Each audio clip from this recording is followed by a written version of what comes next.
Hi, good afternoon, everyone. Thank you all for joining us. Moadim l'simcha, Chag Pesach Sameach. My name is Herbert Block. I'm the Executive Director of the American Zionist Movement. And I will just briefly open our program and then turn it over to my colleague, Alicia Post, our dedicated and hardworking AZM Program Director, to introduce our presenter today. AZM, the American Zionist Movement, is comprised of 33 national Jewish Zionist organizations, and we work across a broad ideological, political, and religious spectrum, linking the American Jewish community together in support of Israel, Zionism, and the Jewish people. AZM is the U.S. Zionist Federation within the World Zionist Organization, which was founded by Theodor Herzl. You'll hear more about that shortly. And we recently facilitated the U.S. election for the upcoming 38th World Zionist Congress in the tradition of Herzl, who started the first Zionist Congress, and in which over 123,000 American Jews voted and participated. As our speaker today is a friend and colleague from Toronto, this webinar is brought to you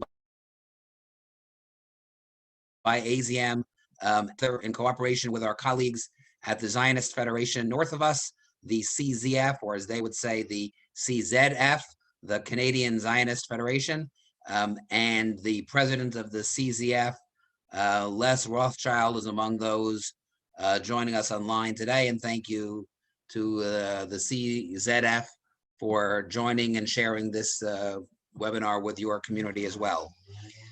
As we navigate these uncertain times from our homes this spring, this Pesach,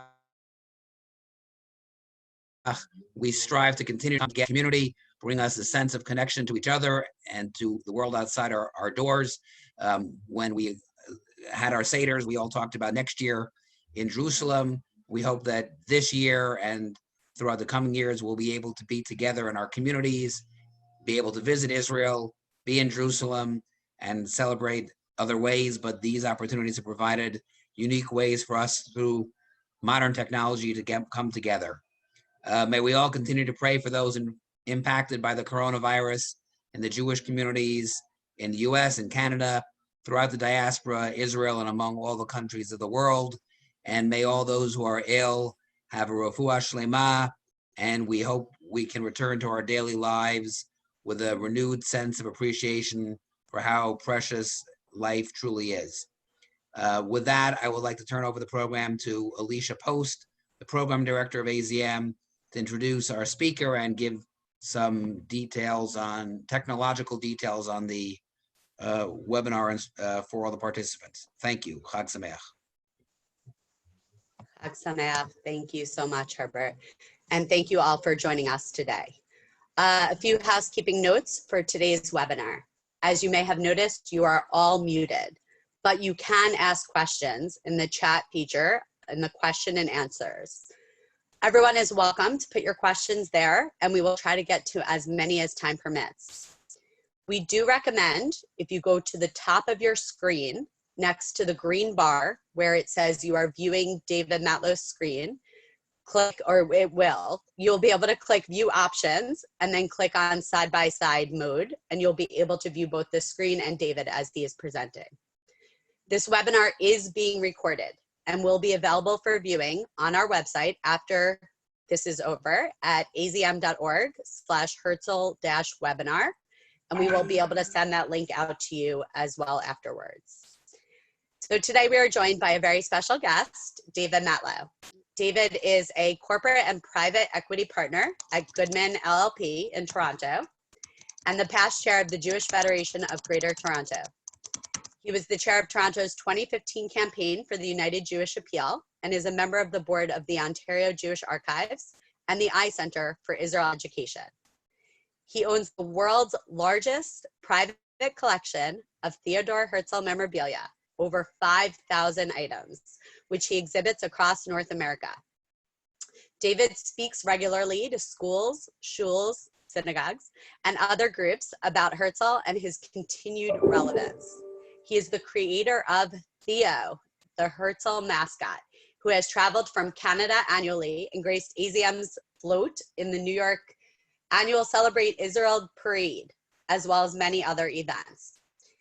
I do sometimes feel like I am a co-parent of Theo. I believe I was the first person that David, you trusted to send Theo to. I'm very protective over Theo, and I can't wait to come see where he resides and your collection one day, hopefully in the near future. The hope for this webinar is that during this Passover holiday, along with this current health emergency that we are going through, we want to show you that Herzl remains a relevant source of inspiration. You're about to experience some of the illustrated items in David's collection. Herzl's life work will demonstrate that by working together for a better future, all of our dreams can be fulfilled. David, thank you so much for being with us here today. And thank you very much to the, can you hear me? Oh, it says I'm muted. Thanks, Herb and Alicia, and thank you to the American Zionist Movement and the Canadian Zionist Federation for sponsoring today's webinar. Welcome, everyone, and thank you for joining. I hope everyone is well and safe. Herzl has been an inspiration to me and the subject of a lifelong passion. He's fascinating and complex, and for the next 30 minutes or so, let's explore his relevance at this time, the time of Passover and the coronavirus. During this health emergency, we want to thank all our first-line medical personnel, doctors, nurses, hospital workers, ambulance drivers, who, like in this picture, are literally running into danger to help us. Also want to thank the essential service providers, grocery workers, truck drivers, mailmen, and everyone who's pitching in to help keep us safe at their own risk. I hope that you and your family are well. If you have been impacted personally or with a family or friend from the virus, I wish you a refuah shlema. If you have lost someone, we extend our sorrow to you, and we hope that all of our communities in the world are spared further sorrow. From my collection, I want to demonstrate some of the things we should be or are doing. Are you seeing the presentation? I can't. What? I am screen. Sorry, give me a second. Okay, sorry, let me go back. Screen share, I apologize. Screen share.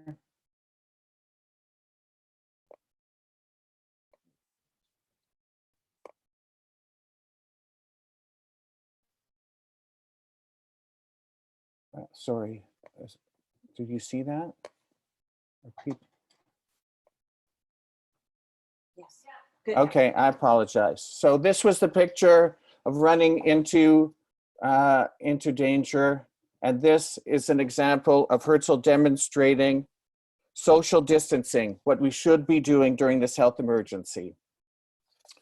During this period of time, we're working in our home offices, as you see Herzl on the left, and perhaps we're watching Netflix, and some of us may be doing both at the same time. Hopefully we're eating well. And of course it's Pesach, so we're certainly eating. Here is a label from a Herzl brand of sardines. We'll get back to this mystery a little bit later in the presentation. We may be drinking a little during this particular time. Of course, because it's Pesach, we're not drinking Herzl beer, and hopefully we're not drinking too much to help us get through. We should all be getting some exercise in accordance with whatever our local restrictions are, but alone on the balcony is not a problem anywhere. We're certainly missing things like baseball. This is Theo, who Alicia referred to earlier, the Herzl mascot, and here he is at Jewish Heritage Day at Citi Field last year. And of course, up here in Canada, we are missing hockey. These are items from my collection of Herzl memorabilia. I own the largest collection in the world, over 5,000 items, and I have had a fascination with Herzl since I was a kid. Maybe it started at this moment. This is me and my sister Elaine at Herzl's grave in Jerusalem. I was 5 years old. In putting my collection together, I made the strategic decision to show it, to display it, to talk about it. Herzl is a great inspiration and a life lesson for me. In this presentation, my plan is to tell Herzl's story very briefly, very quickly, how the collection was assembled, and most importantly, why. What is the point? He died 116 years ago. Israel, which was the result of his vision, was created 72 years ago in a couple of weeks from now. But people are still talking about him, or at least I am. And he was obviously important. So important that not one, but two different types of Herzl sardines were in existence. And you see from this picture, the label I showed earlier, which are Herzl sardines. I think it's from the 1920s. Norwegian sardines that were canned in Chicago. And the bigger poster, the winner of a prize in the 1934 Levant Fair in Israel. These are Eretz Israel. These are Portuguese sardines. And I often wonder about the ad executives who put together this branding, and we're sitting around a room like in the Mad Men, but in the 1920s saying, I wonder who we could put on this can of sardines to help sell them. And oh yeah, Herzl. Anyway, there they are. These some of the prize jewels in my collection. Very briefly, Herzl was born in 1860 and died in 1904. He was 44 years old. I remember when I turned 44, that's 15 years ago, you can do the math, I thought to myself, what have I accomplished in the 44 years of my life? But interestingly, Herzl was turned on to the issue of Zionism when he was 36. So everything that you'll hear about in this presentation about his commitment to Zionism and the Jewish future was in an 8-year period. Herzl was a lawyer, like me, but unlike me, he went on to do other things. And he was a playwright. He stopped being a lawyer because he wanted to be a judge. And in Austria, where he was born in Hungary, but then moved to Austria as a teenager, in Austria, you could not be a judge if you were Jewish. So he said, I'm out of here. I moved on to something else and became a playwright. And he had some middling success. This on the left is his play, The New Ghetto, which was written in 1894. It's about anti-Semitism. And interestingly, that's before the Dreyfus Trial, which we'll talk about in a minute. After being a playwright, he became a journalist for the Neue Freie Presse. And on the right top, you'll see his business card.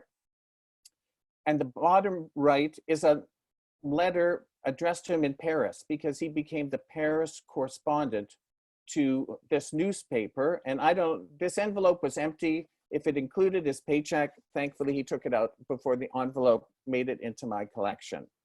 I mentioned the Dreyfus Trial. This was in 1894 and 1895. It was about a Jewish officer, Alfred Dreyfus, who you see pictured in these images. On the left, it's the cover of a magazine. And on the right, 2 postcards, believe it or not.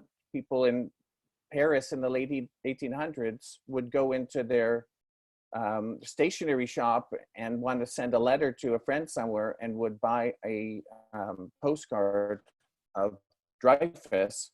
But Dreyfus was a French Jewish army officer who was falsely accused of espionage, and it was a show trial that he was wrongfully convicted. And you'll see the picture on the left of him being marched in the courtyard of the military school, and in the bottom right, his degradation ceremony. His sword was snapped over an officer's knee. And Herzl was the journalist for the Neue Freie Presse, the newspaper I referred to previously. And in that capacity, he heard cries of death to the Jews by people standing around, crowds standing around the courthouse.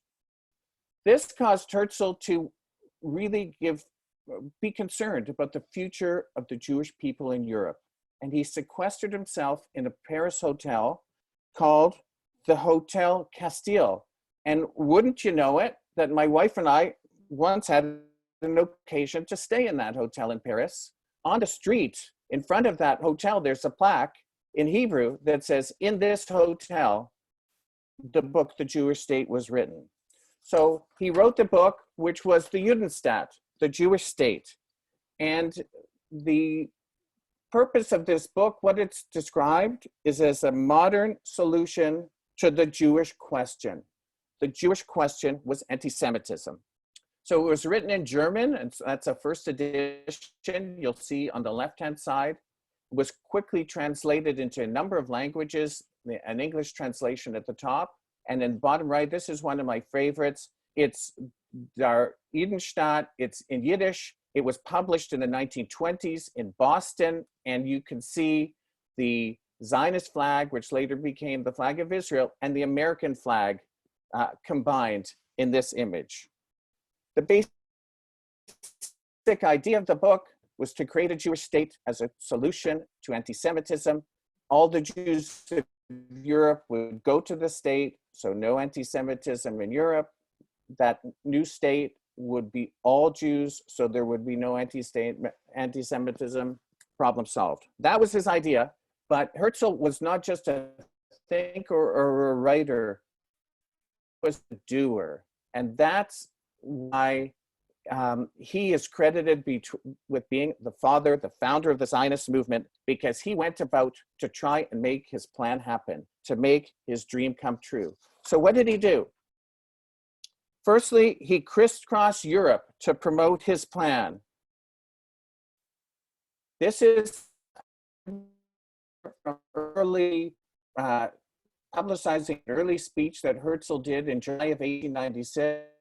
The state was published in February of 1896, 7 months later. This took place in London, England. Herzl spoke, so he was present in English. He spoke 4 other languages. He also convened a Zionist Congress. The first Zionist Congress was in 1897. So these are items from that first Zionist Congress, which was held in Basel. You'll see a postcard on the left, and this gives an example of some of the imagery that Herzl wanted to introduce to inspire the Zionist vision. On the left, it's the Kotel, the Western Wall, and on the right, a farmer planting seeds, growing crops in the Jewish state. In the top right is a composite picture of all of the people who were in attendance. There were Americans in attendance. Canadians did not show up, I believe, until the second Zionist Congress. It's very hard to see, but the bottom row is women who participated in the Congress. This was in 1897. Women had full voting rights at the Congress in 1898, in the second Congress.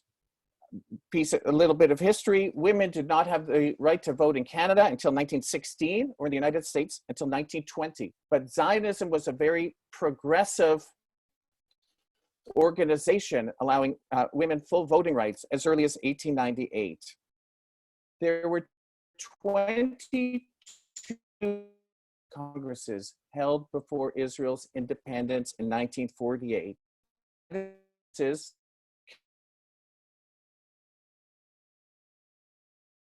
Congress is this October in Jerusalem.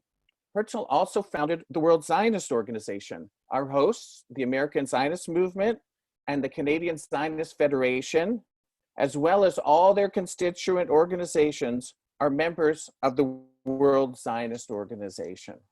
The bottom right is a printed set of minutes from the first Zionist Congress. Herzl insisted that everything that would be said would be public. This was not secret. The world press was there, people were invited to watch, and everything was printed, so there could be no doubt as to what the purpose of Zionism was. And as adopted in Basel in 1897, was the fulfillment of Zionism.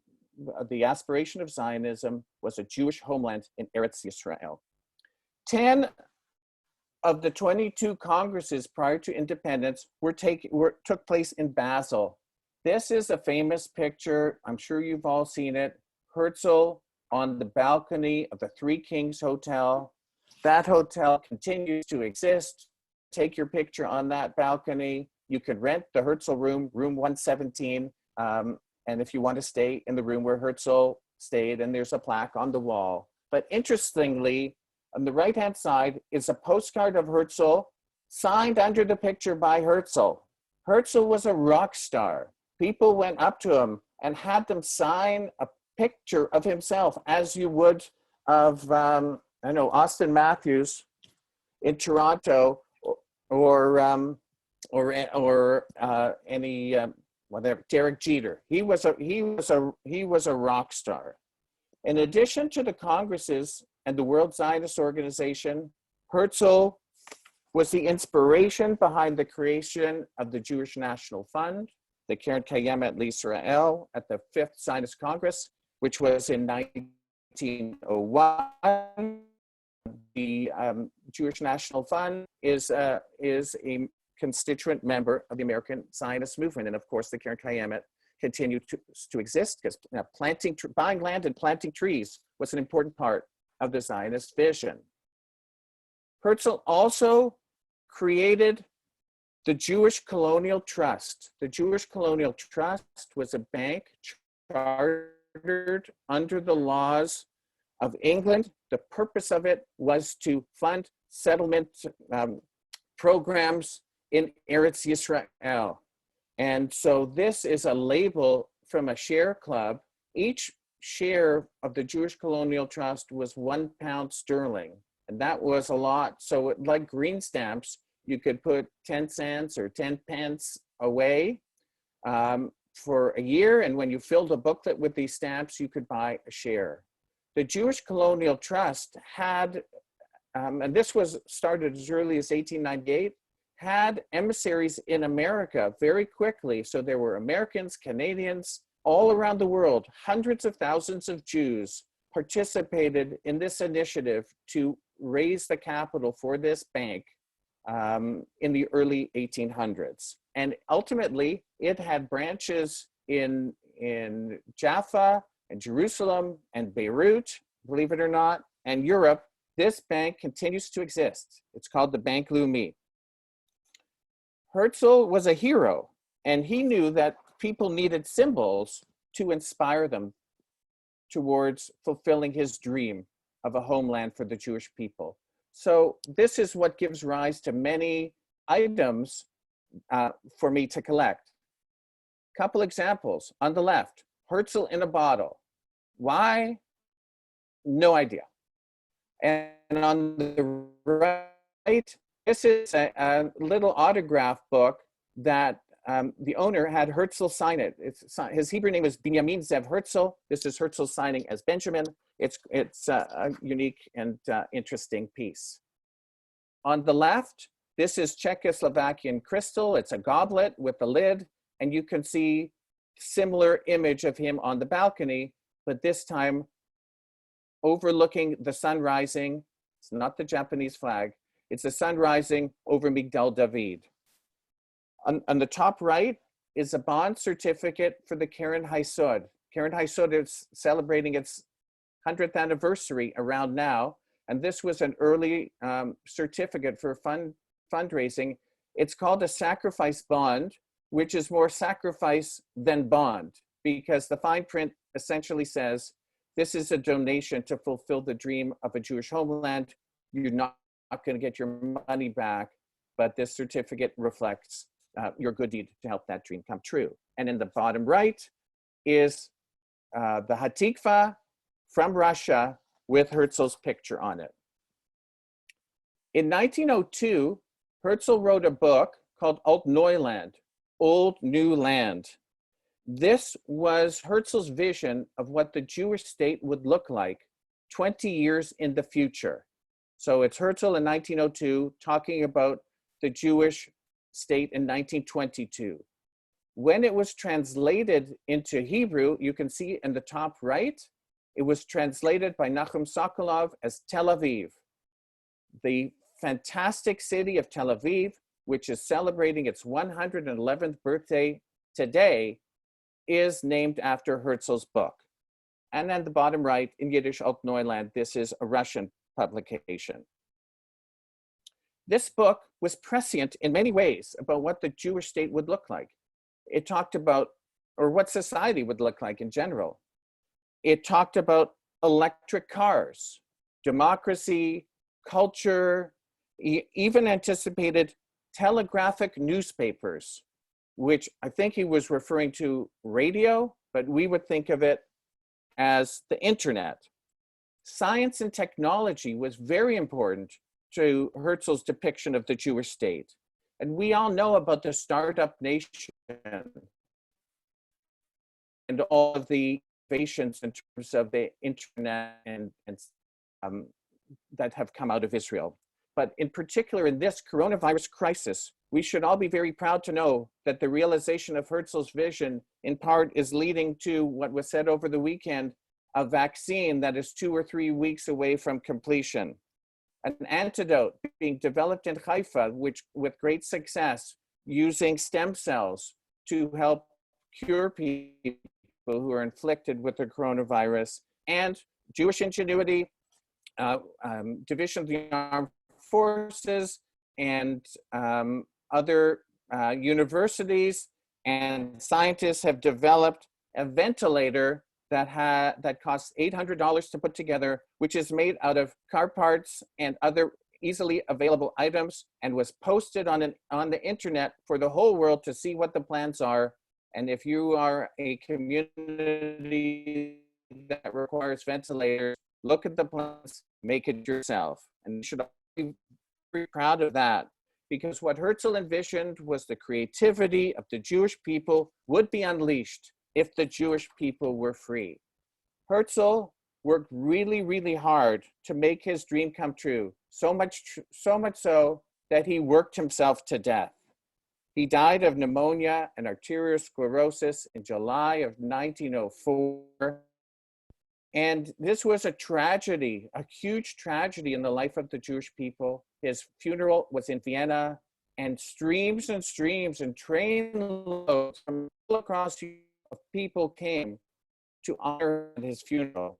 The document on the right is the program from a memorial service for Herzl that took place in Carnegie Hall in New York City 2 weeks after Herzl died, which is reflective of how important Herzl was to the American Jewish community, and certainly firsthand to the Canadian Jewish community, the inspiration that he gave them to dream about a Jewish state.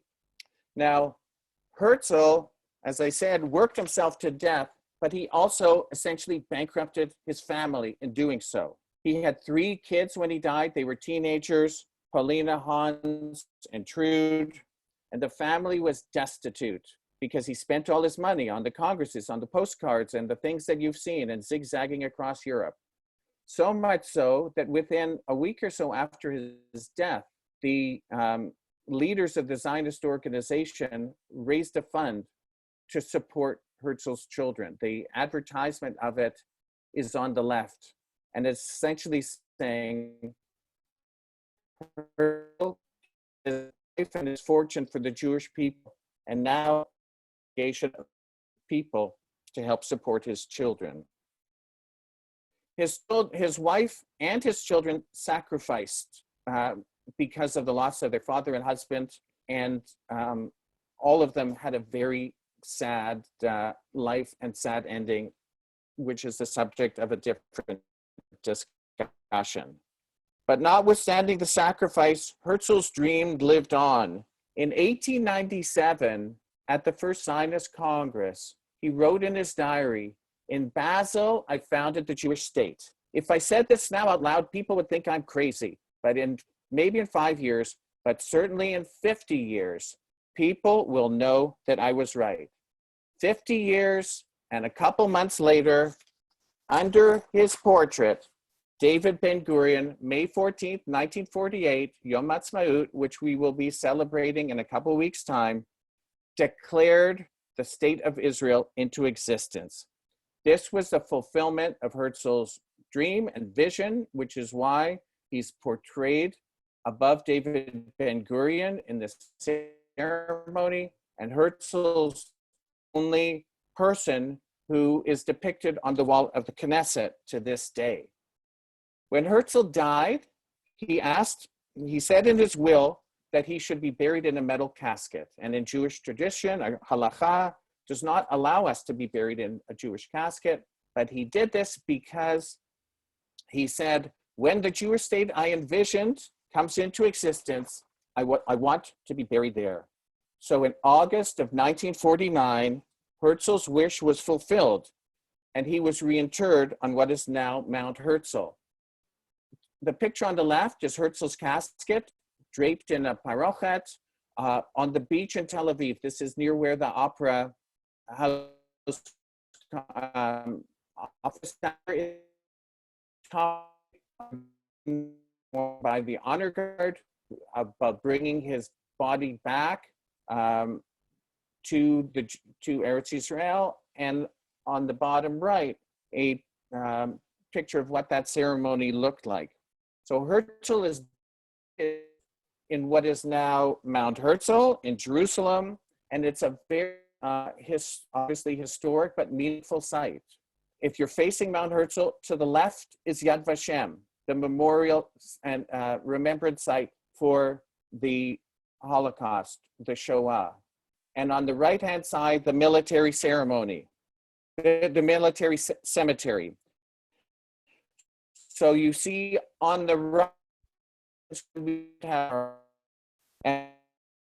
the left, our land, and on the right, the military cemetery, which is the tremendous cost to acquire and protect that land. Independence was the fulfillment of Herzl's dream. So it gave rise to a whole new wave of Herzl.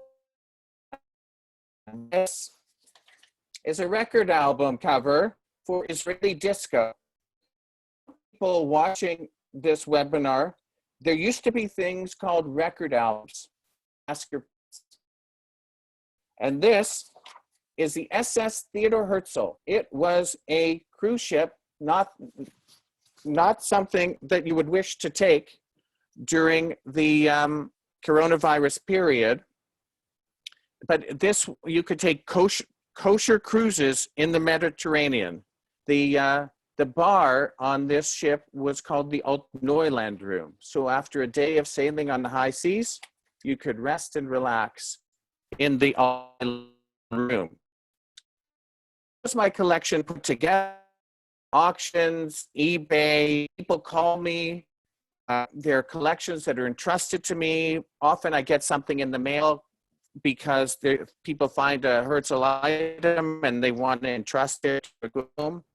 But I must be asking 30 minutes into this, why? What's the point? What is important about talking about Herzl? David, why are you doing this? And to me, there are 4 valuable lessons from Herzl. The first is where Israel came from. Israel did not fall out of the sky in 1947 or 1948. We have dreamed about it for thousands of years.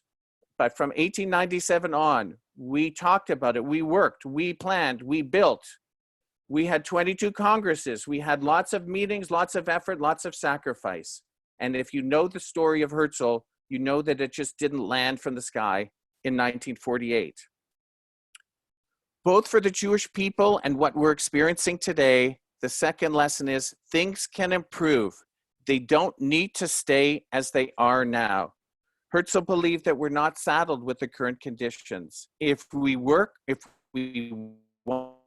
something badly enough and we're prepared to work towards it, all our dreams can come true.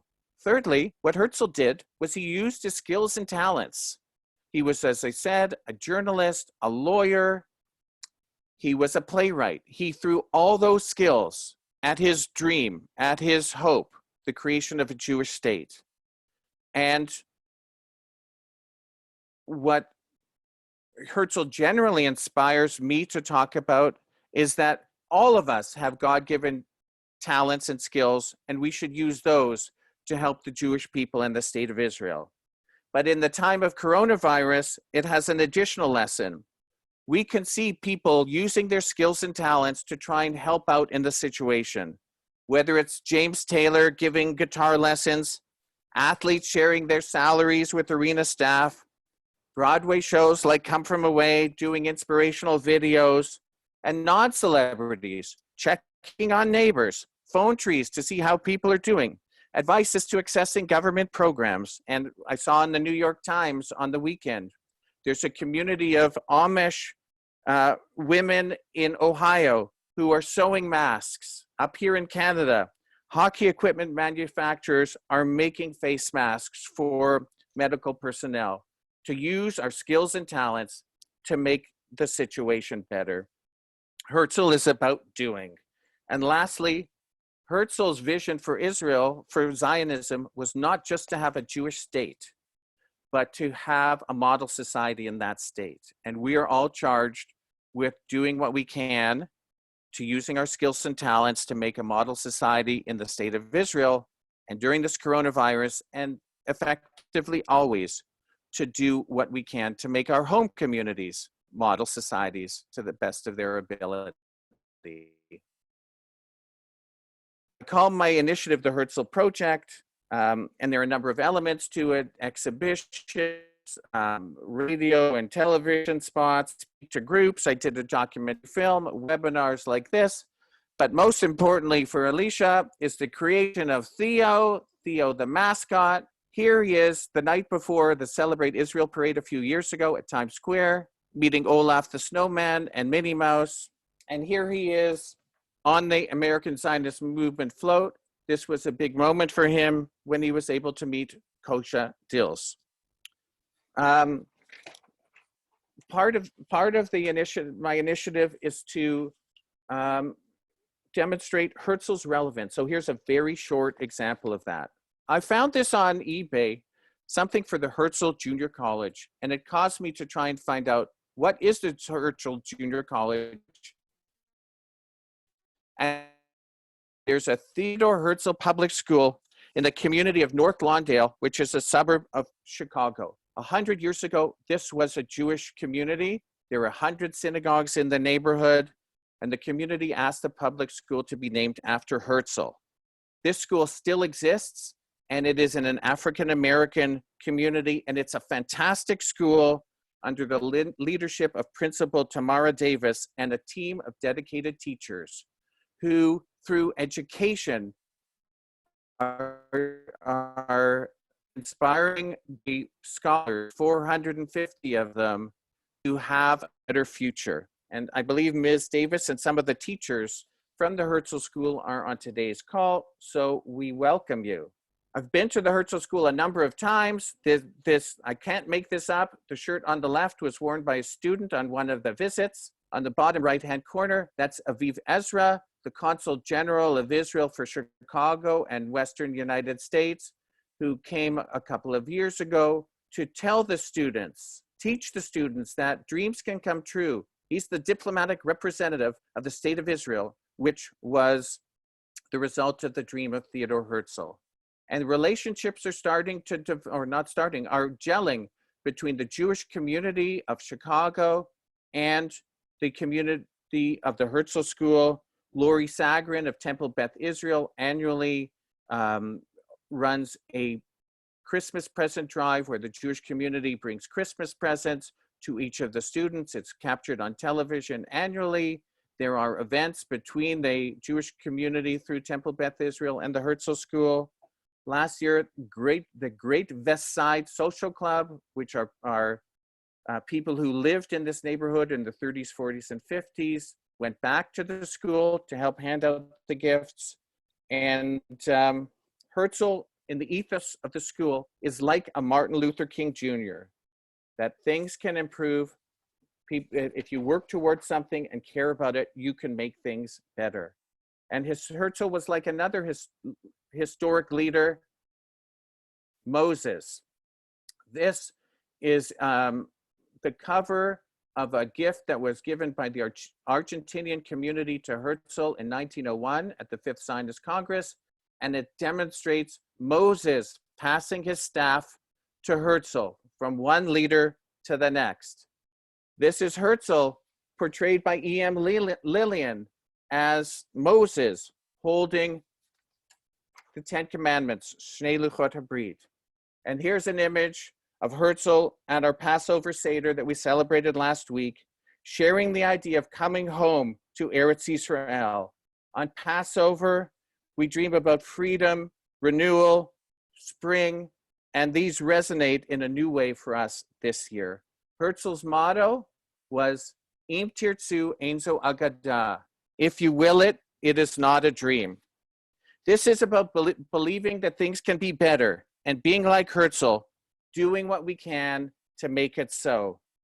We sang at the Seder last week, next year in Jerusalem.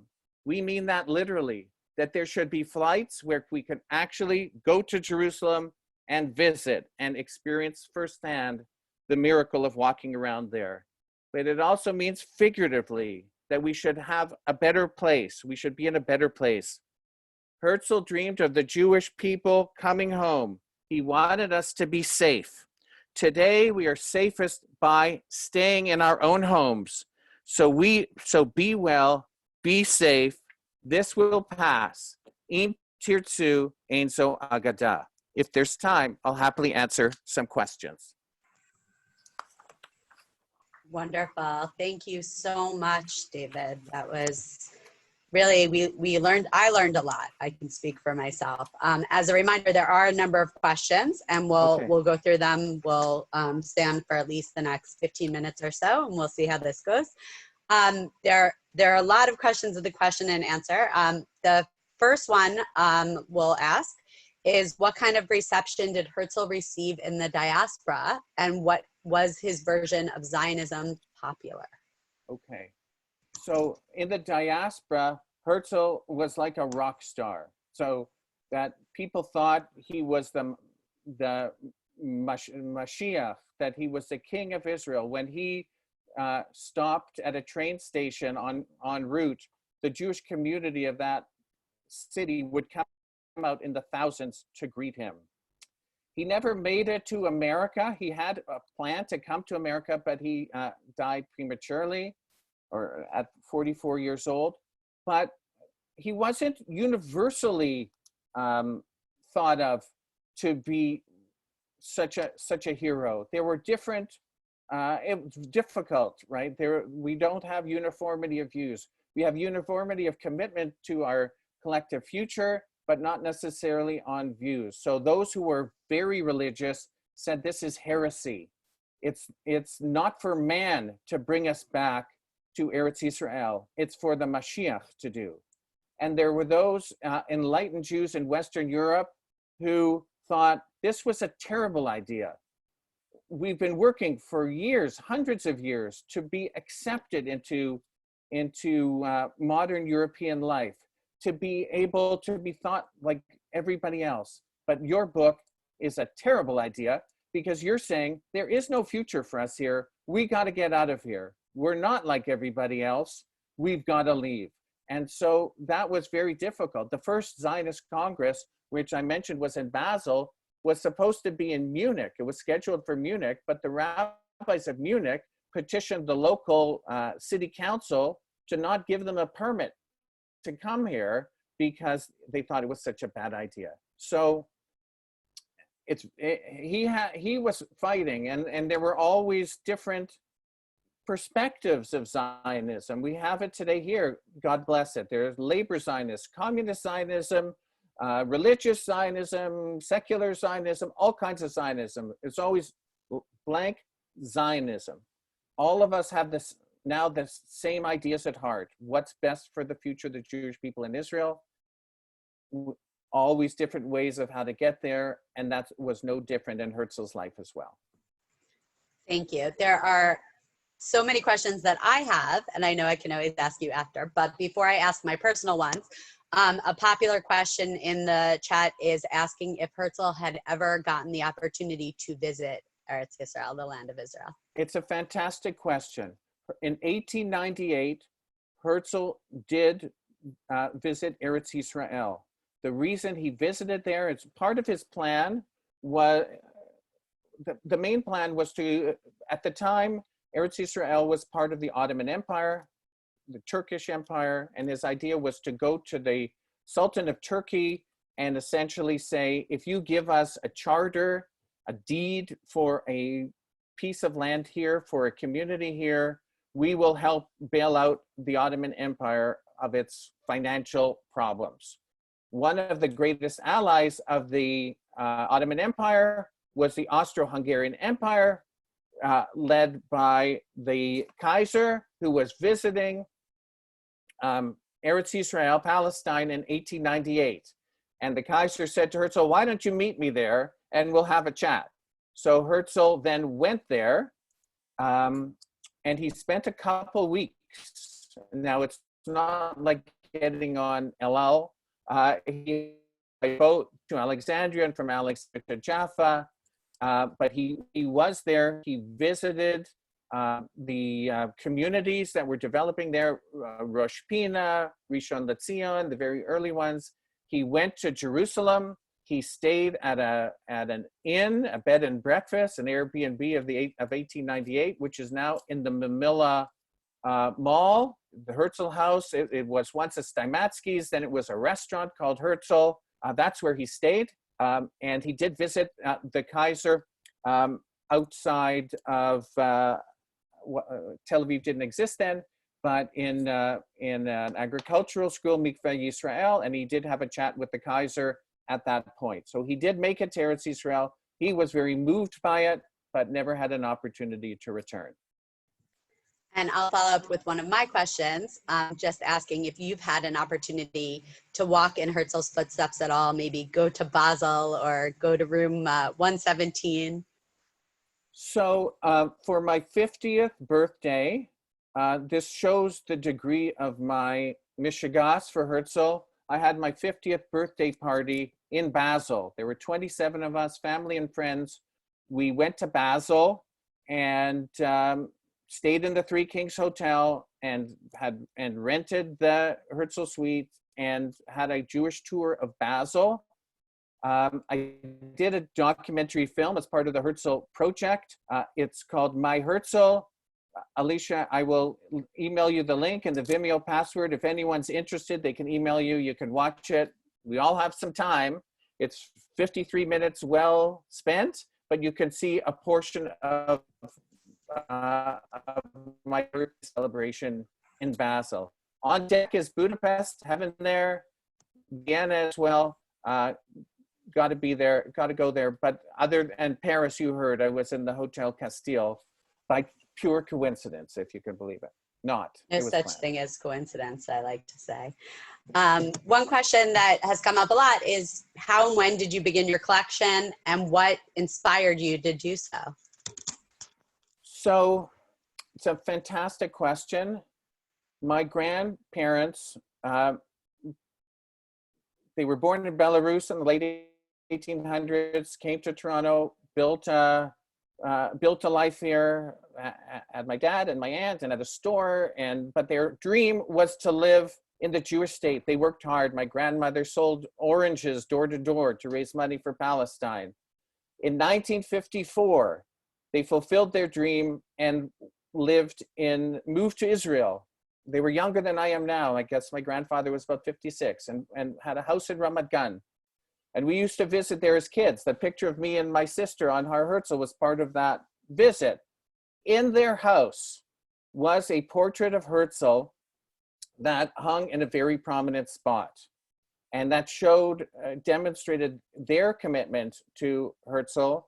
And when my grandmother passed away in 1991, I asked for that to be my Yerusha, my inheritance, which hangs in a prominent spot upstairs.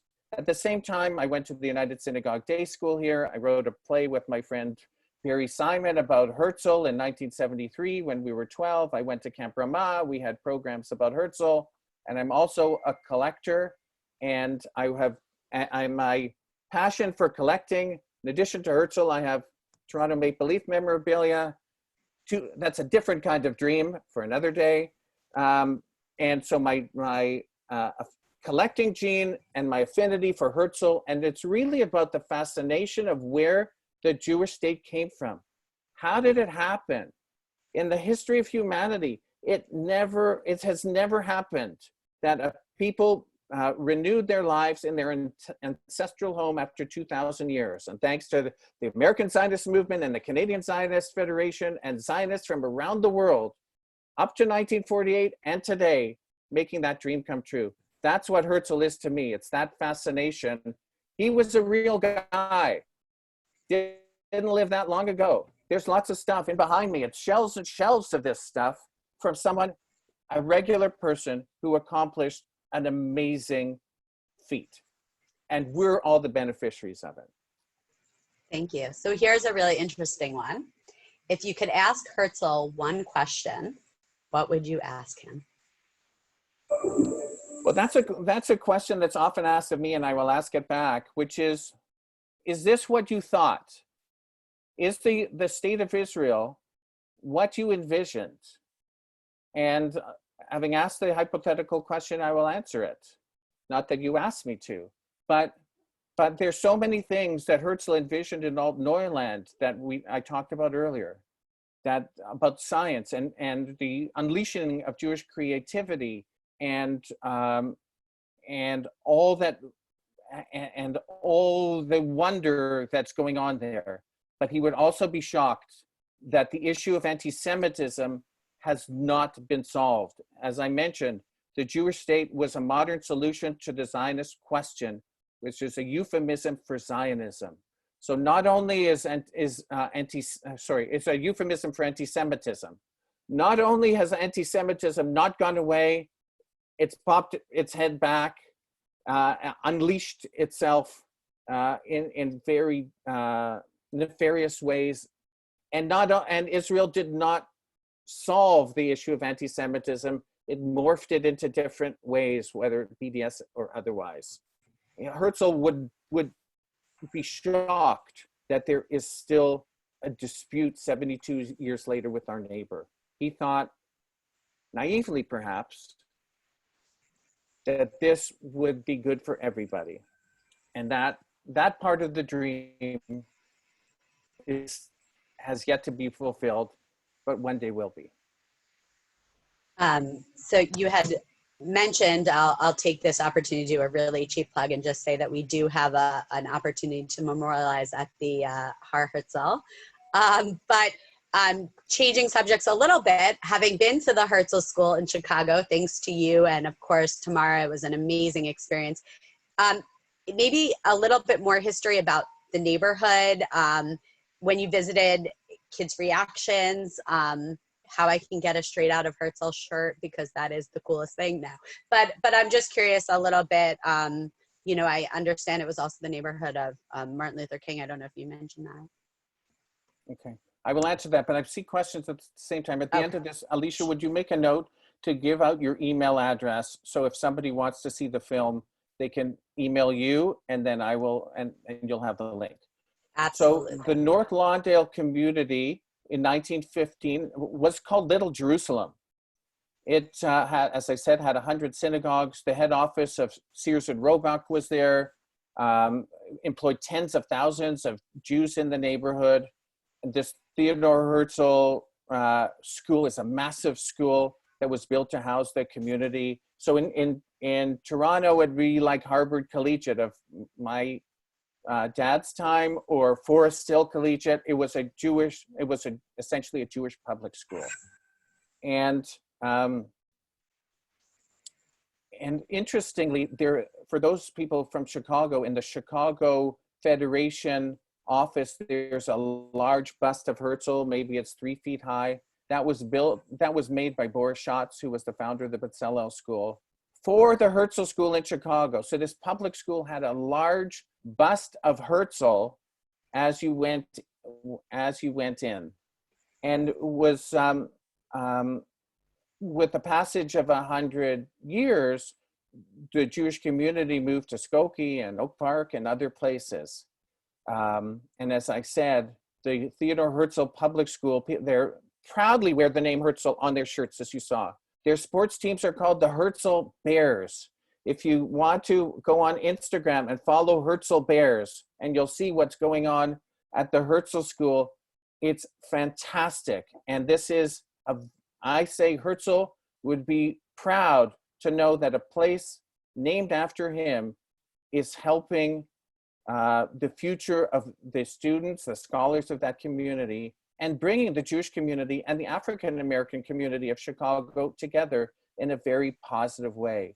The idea of there can be a better future if we work towards it and care for each other. We share more in common than separates us, and that's true around the world. And this coronavirus is a prime example of that.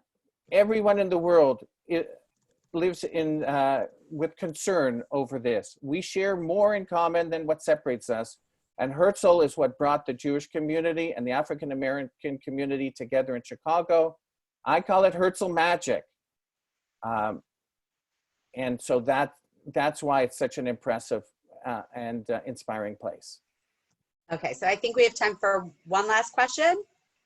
I see that Tamara Davis, the principal of the school, is watching. So hi, Tamara, thank you so much. And she says, Instagram, the Herzl Bears. The Herzl Bears. If you want to follow it, it's beautiful. It's inspiring.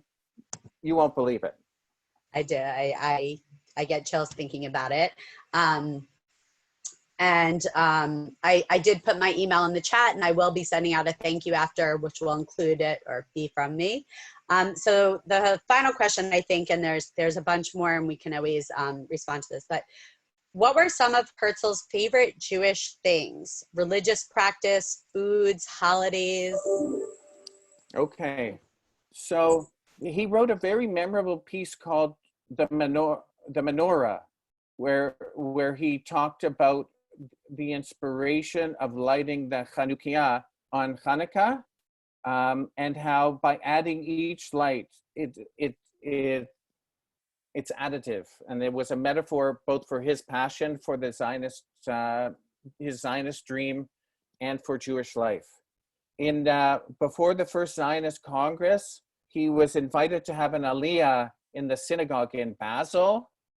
He didn't read Hebrew, so it was transliterated for him. And when he had his aliyah, he said he not moved by anything as much as when he had that aliyah. He did have a bar mitzvah. There's a myth about Herzl that he didn't know anything about his Jewishness until the Dreyfus Trial, and then in But as we heard, he wrote the new Ghetto before the Dreyfus Trial. He experienced anti-Semitism as a lawyer, etc. So he was familiar with Jewish life. He was a secular Jew, but Alt Neuland, I commend, if anyone has any time over the next 28 days, or however long the sheltering at home lasts, 28 days in Ontario, to take Alt Neuland, which I mentioned earlier, because Herzl talks about how, as the author, how impressive all of this is. How did we do it? And the last scene of the book is, how did it happen? Was it Jewish ingenuity? Was it effort? Was it science? And the very last thing is, it happened because of God. Everyone can, so there was a religious element to Herzl, notwithstanding he was a secular Jew, but he was passionate about the Jewish people, clearly. Wow. Thank you so much. Final question is, what hours can we, or I, come visit and get a tour of your collection before I turn this back over to Herbert? So I'm a lawyer at Goodman's in Toronto. You can find my email address on the Goodman's website. If anyone is in Toronto, wants to come for a visit, people come all the time. It's my pleasure. And we should all, firstly, we should all be able to leave our homes and then travel across the border and be safe. This will pass. And when things go back to normal, it'd be my pleasure to celebrate with the Herzl beer with anyone who will show up. Thank you. Herbert? Thank you, David. On behalf of AZM and our colleagues at the CZF, we really appreciate your adding this to our holiday celebrations this last day of Chol Moed Pesach. I really learned a lot. I haven't been to the I didn't know David before my last trip to Toronto, which was to see a ball game. But now I know David. This is before I was at AZM, so I will be there to visit your collection. I have been to with Alicia last year. We were in Chicago. We saw the statue at the Jewish Federation building. We visited the Herzl School with the fantastic team there, and it was really an inspiring afternoon. Before we had a program with Gil Troy talking about Zionism and its importance today, but to visit a school in that community named after Herzl and learn of which we learned about from your connection, David, was really inspiring. So I encourage people who are in Chicago or there to do that. And we've all learned a lot. As Alicia mentioned, if anyone's interested in memorializing your family on Mount Herzl, there is an opportunity that the World Zionist Organization has to do that. You can learn more about that from AZM. You can also learn more about other programs that the American Zionist Movement has on our website. Our programs are in English, so hopefully sometimes with some Hebrew, but therefore accessible to our friends in Canada as well, and others around the world. And through this modern technology, you don't have to be in New York or in the US to be part of our program. So we really thank you, David, for doing this, for inspiring us, for looking at the and how we can learn from Herzl's life and lessons to inspire our commitment to Zionism, Israel, the Jewish people, and give us something to think about as we close out the Pesach holiday, which has that deep connection from our exodus from slavery to the freedom and the promised land. So thank you, everyone, thank you, David, thank you, Alicia, and our colleagues at the CZF, and thank you all for participating, and Chag Sameach. And we will send out the link and other things, and you can follow up at azm.org or by email at azm@azm.org. Thank you. Stay safe and healthy, everyone. Chag Sameach. Chag Sameach.